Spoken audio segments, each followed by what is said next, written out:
لوگ یہ چاہتے ہیں کہ اس کام میں خوش نام ہو کر، باعزت ہو کر لوگ ہمیں سلام کریں، لوگ ہمارا اکرام کریں. حالانکہ میں آپ سے یقین اور کرتا ہوں کہ یہ ایسا کام ہے کہ اس راستے میں ذلت سے گزرے بغیر عزت کے مقام کو کوئی پہنچ نہیں سکتا. وہ تمام ناگواریاں اور ذلتیں اور تہمتیں جب بھی علیہ السلام پر لگی ہیں، ان تہمتوں سے اللہ گزاریں گے.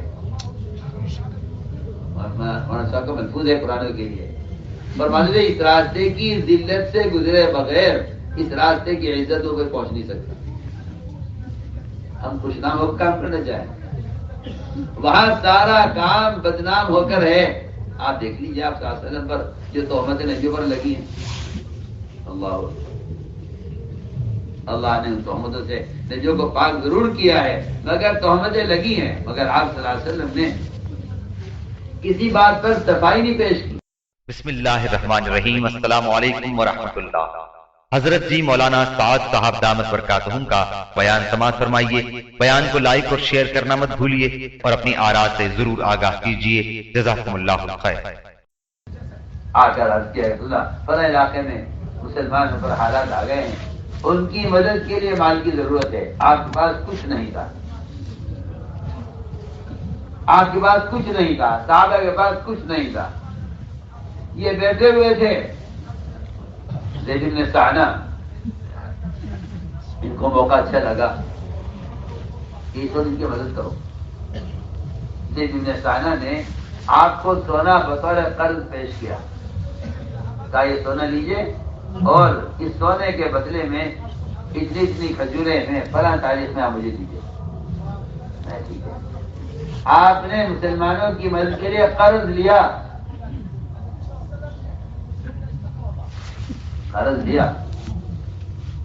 اور تاریخ لکھی گئی کہ اس تاریخ میں ہم آپ کے بدلے میں کھجوریں دیں گے. اس تاریخ کے گزرنے، اس تاریخ کے آنے سے 3 دن پہلے آپ صلی اللہ علیہ وسلم بقی میں تھے. یہ آئے زید بن ثانہ اور آپ کو بقی میں دیکھا، حالانکہ ابھی قرض کی ادائیگی میں 3 دن باقی تھے. انہوں نے آ کر اچانک آپ کی گریبان پکڑا اور آپ کو دھکا دیا دیوار کے ساتھ اور سخت لہجے میں بات کی اور یہ کہا تم قریشی ٹال مٹول کرتے ہو، وقت پر قرض ادا نہیں کرتے. سخت لہجے میں بات کی آپ سے، آپ کو دھکا دیا دیوار کے ساتھ. عمر رضی اللہ عنہ دیکھ رہے تھے. حضرت تلوار نکال دی، عرض کیا اجازت دیے میں اسے قتل کر دوں، آپ کے ساتھ زیادتی کر رہا ہے. وہاں مزاج یہ بنایا تھا امت بنانے کے لیے، اور وہاں تربیت یہ کی گئی تھی عملے کی کہ کوئی کسی کی حمایت میں کسی سے بدلہ لینے کی کوشش نہ کرے، بلکہ آپ کو درگزر سے کام لے تاکہ ستانے والا قریب آئے. ستانے والے کو قریب کرنے کے لیے اور ستانے والے کو مقصد سمجھانے کے لیے اس کی طرف سے آنے والی تکلیف کو برداشت کیا جاتا تھا. اس لیے کہ انتقام سے امت نہیں بنتی، وہ تو آپ کو درگزر سے امت بنتی ہے. حضرت نے چاہے تو قتل کر دیں، فرمایا عمر تم نے کیا کیا، تم نے کیوں نکالی تلوار؟ عمر تمہیں چاہیے تھا مجھ سے کہتے میں اس کا حق ادا کروں، اور اس سے کہتے کہ اسلام میں اپنے حق کا مطالبہ کرنے کا طریقہ کیا ہے، اس کو اسلام کی تعلیم دیتے. یہ تعلیم دینے کا وقت ہے، یہ جوابی کارروائی کا وقت نہیں ہے.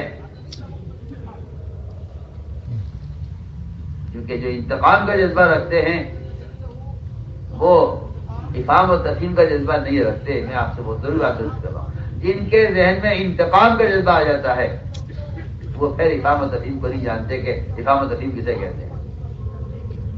فرمایا عمر تمہارے کرنے کا کام یہ نہیں تھا، تم مجھ سے کہتے اس کا حق ادا کروں، اس سے کہتے مجھ سے کہتے کہ میں اس کا حق ادا کروں، اور اس کو اسلام میں طریقہ بتاتے کہ اپنا حق لینے کا طریقہ کیا ہے. فرمایا عمر ان کو لے جاؤ، ان کو ان کا حق دو. جس طرح ان کا قرضہ ہم پر ہے، حالانکہ ابھی 3 دن باقی ہیں قرض کی ادائیگی میں، اور ابھی دے دو، ابھی ان کا حق دو، اور ان کا حق دینے کے بعد انہیں 70 کلو کھجوریں زیادہ دینا۔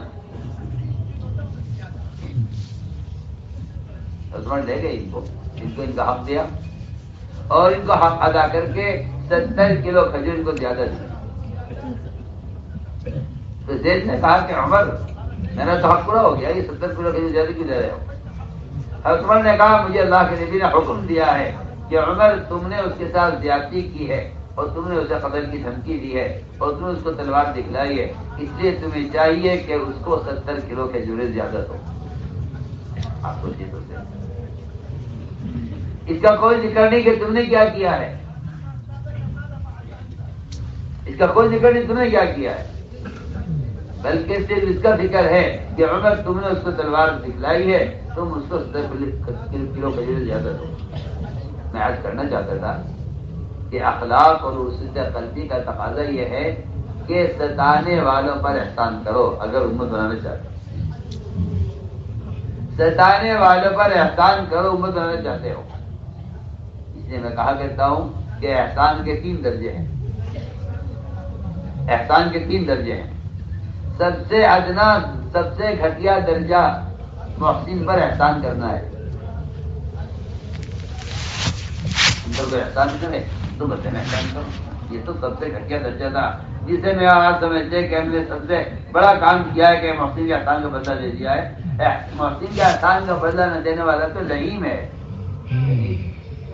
کیا کہتے ہیں، وہ کمینہ ہے کہ محسن کے احسان کا بدلہ نہ دے، ورنہ سب سے ادنا درجے کا احسان یہ ہے کہ آپ احسان کرنے والے پر احسان کریں۔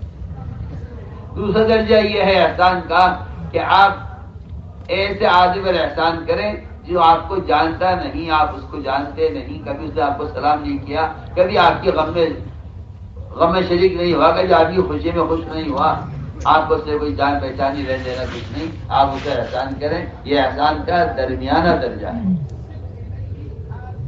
احسان کا اعلیٰ درجہ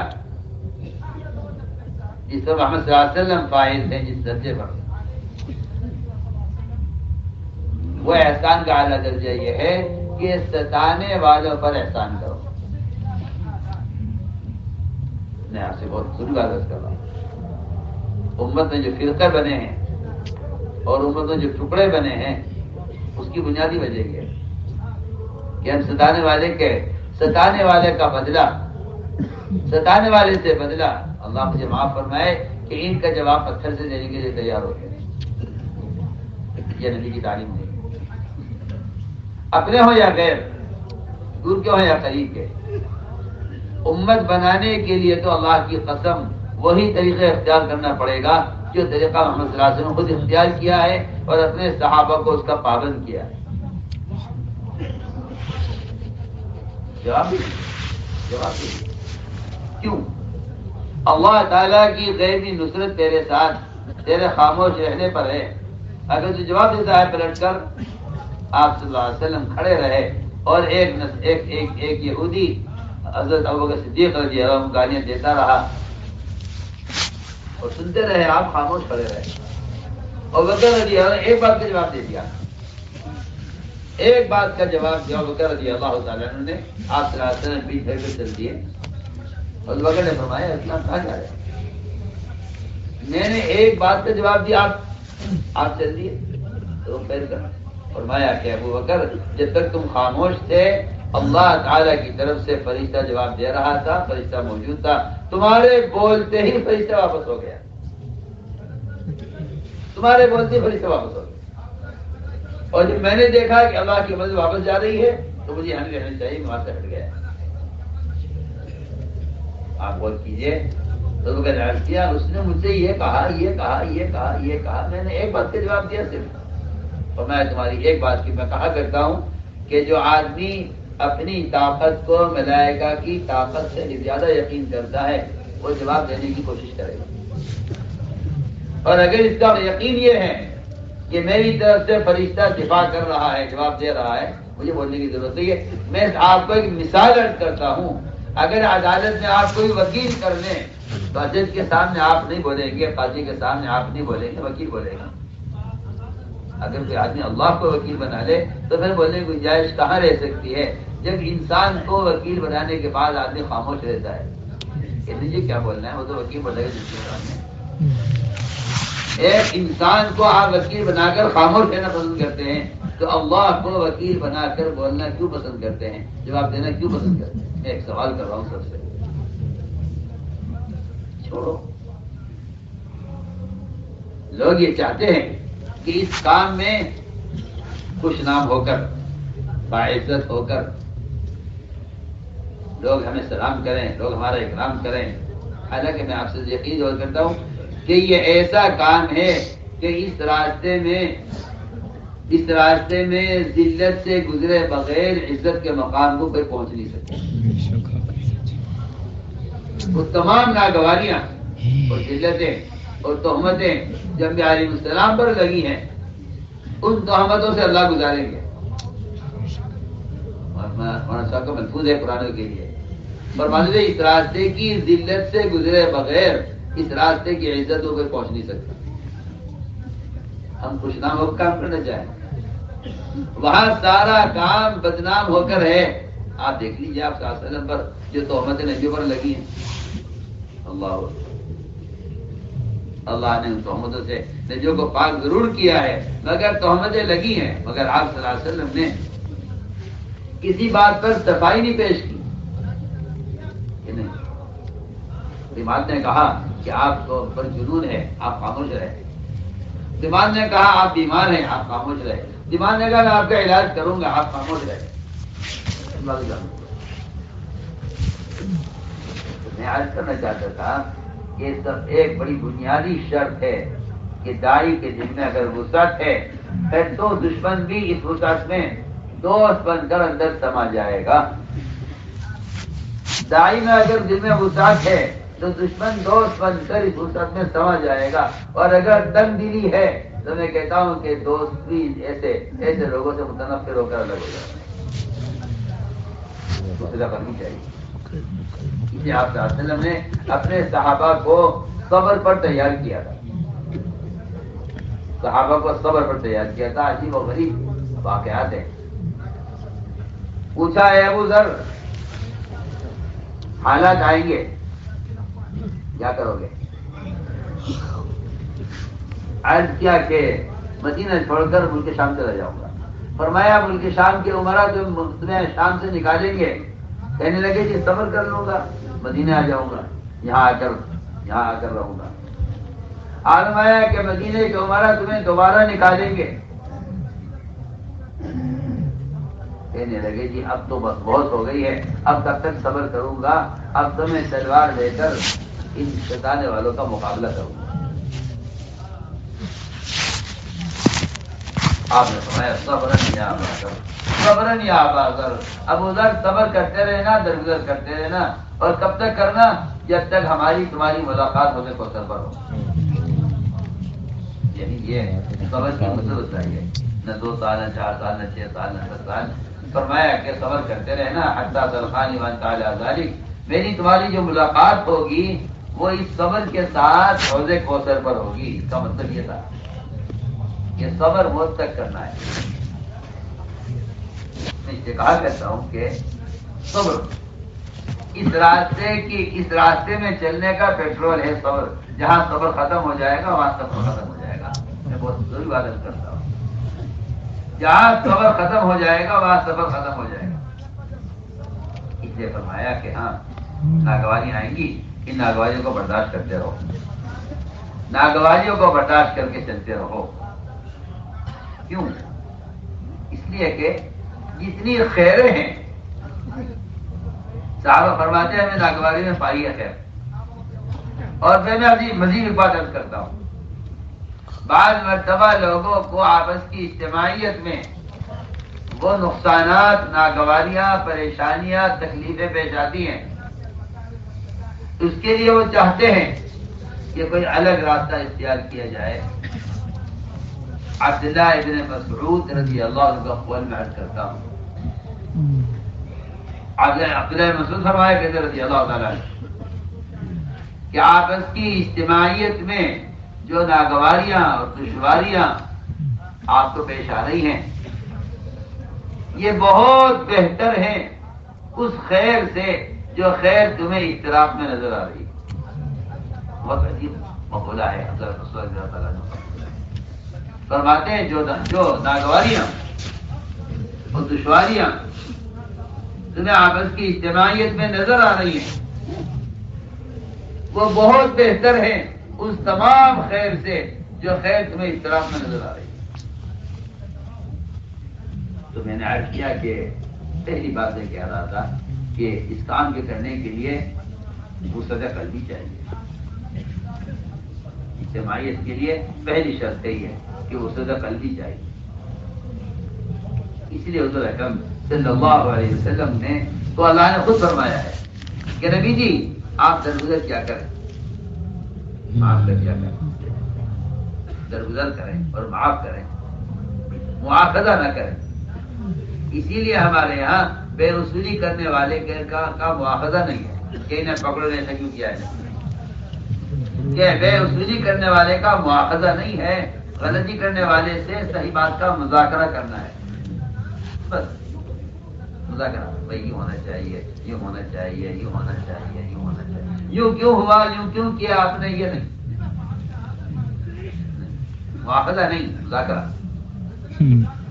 آپ دیکھیے آپ کے مسجد میں ایک آدمی نے پیشاب کیا تو آپ سے راستے میں اس کا کیا معاملہ کیا؟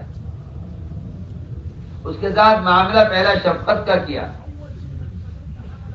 کیوں؟ اس لیے کہ آپ نے فرمایا انا لکم من منزلۃ الوالد والدکم، کہ میں تمہیں جو ہمارا باپ کی طرح. باپ کا مطلب کیا ہے؟ باپ کہہ رہے ہیں کہ باپ کی طرح صحابہ کو اس کی تعلیم دی ہے کہ اس پیشاب کرنے والے کے ساتھ تمہارا معاملہ کیا ہونا چاہیے. اور کیوں ایک مسلمان کا مقام بیت اللہ سے اونچا ہے.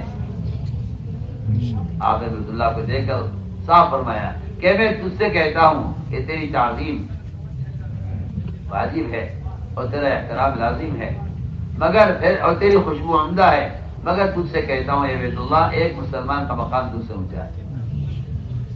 جب مسجد بیت اللہ سے ادنا ہے اور مسلمان مقام بیت اللہ سے اونچا ہے تو اس پیشاب کرنے والے کو سزا کا تو کوئی سوال ہی نہیں بنتا، کیونکہ مسجد بیت اللہ سے ادنا ہے اور مسلمان کا مقام بیت اللہ سے اونچا ہے. تو میں ایک مثال عرض کر رہا ہوں کہ بے وصولیاں ہوتی ہیں لوگوں سے. سوال اس بات کا ہے کہ بے وصولی کرنے والے کے ساتھ کیا معاملہ کیا جائے. کہا کہ اس کو قریب کرو تاکہ یہ بات صاف ہو جائے کہ آپ جو اس کی اصلاح کر رہے ہیں آپ کی طبیعت میں آپ نفسانی خواہش کی وجہ سے نہیں کر رہے ہیں بلکہ خیر خواہی میں کر رہے ہیں. اور خیر خواہ وہ ہوتا ہے جو منکر کرنے والے کو صحیح بات سمجھانے کی کوشش کرے، اور خیر خواہ وہ ہوتا ہے جو غلط کرنے والے سے پہلے محبت قائم کرے، محبت پیدا کرے اور اس کو منکر سے روکے.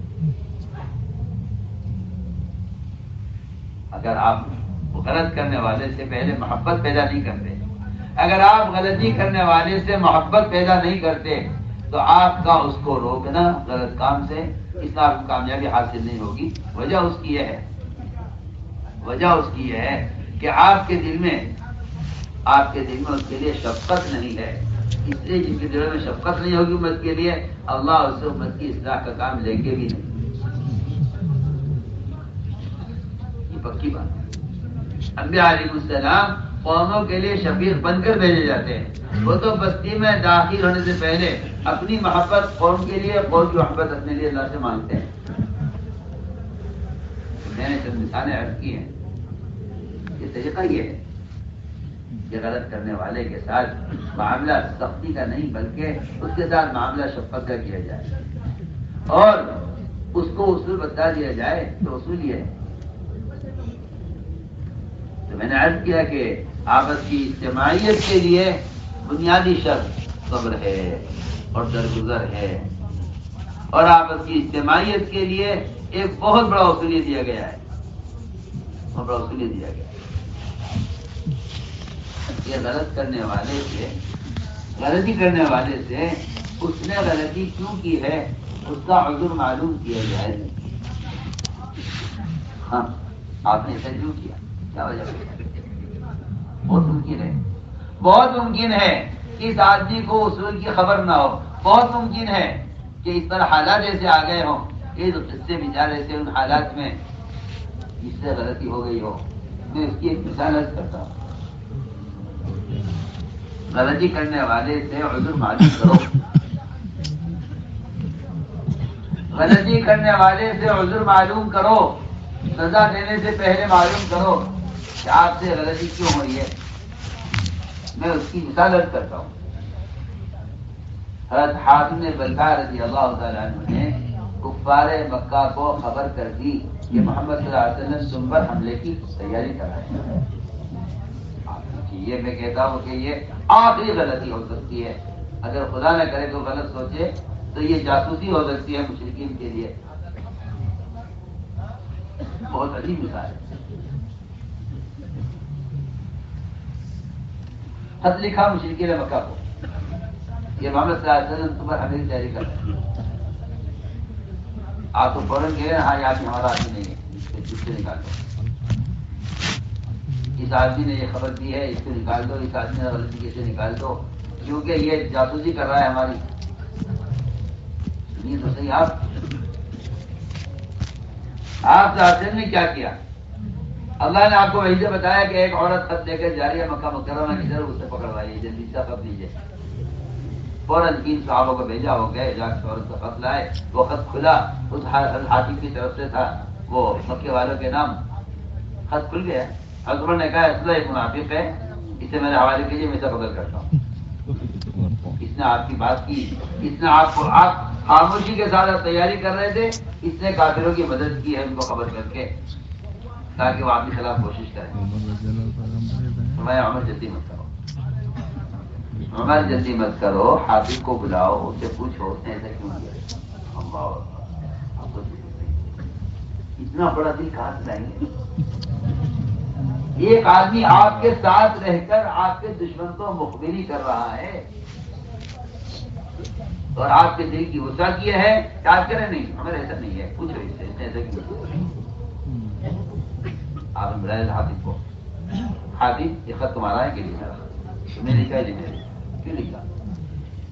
آج کے ایسا لکھے، نہ تو میں اسلام سے مرتد ہوا ہوں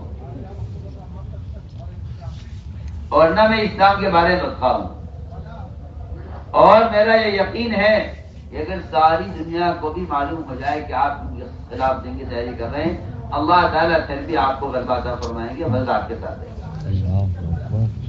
لیکن میں نے یہ کام کیا ہے، میں نے یہ کام اس لیے کیا ہے کہ میرے چھوٹے چھوٹے بچے ہیں وہاں مکے میں، اور یہ جتنے بھی آپ کے قریش آپ کے ساتھ صحابہ ہیں، ان سب کی وہاں رشتہ داریاں ہیں، تعلقات ہیں، وہ تو اس تعلق کی وجہ سے اپنے اپنے بچوں کی حفاظت کر لیں گے آپ کے حملے میں۔